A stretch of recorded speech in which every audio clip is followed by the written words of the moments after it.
Welcome to proud Hindu Dharma. Subscribe பண்ணாதவர்கள் subscribe செய்து bell ஐகானை கிளிக் செய்து கொள்ளுங்கள். அஸ்தினாபுரம் முதல் முறையாக சென்றபோது பாண்டவர்கள் வயது என்ன? அறிவோம். மகாபாரதம். சதசிருங்கம் என்ற மலையில் தாயாரான குந்தி, மாத்ரி, தகப்பனார் பாண்டு ஆகியோர் தன் பிள்ளைகளான பாண்டவர்கள் ஐவரோடும் வாழ்ந்தனர். இவர்கள் ஒருவருக்கு பின் ஒருவராக ஒரு வருட இடைவெளியில் பிறந்தனர். अनुसंवत्सरं जाता अपैते कुरुसतमाः पाण्डुपुत्रा व्यराजन्त पञ्चसंवत्सरा एव महासत्त्वा महावीर्या महाबल पराक्रमाः. நகுலனும் சகதேவனும் இரட்டையர்கள். பாண்டு இறந்த பிறகு ஹஸ்தினாபுரம் சென்றனர். அப்போது யுதிஷ்டிரனுக்கு 16 வயது, பீமனுக்கு 15 வயது, அர்ஜுனனுக்கு 14 வயது, நகுல சகதேவனுக்கு 13 வயது.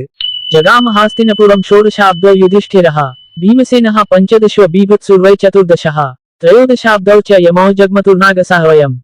இவ்வாறு வியாச மகாபாரதம் ஆதி பர்வம் சொல்கிறது. நன்றி. மீண்டும் இது போன்ற ஆதாரபூர்வமான ஸ்லோகங்களோடு அதன் அர்த்தத்தோடு நாம் சந்திக்கலாம்.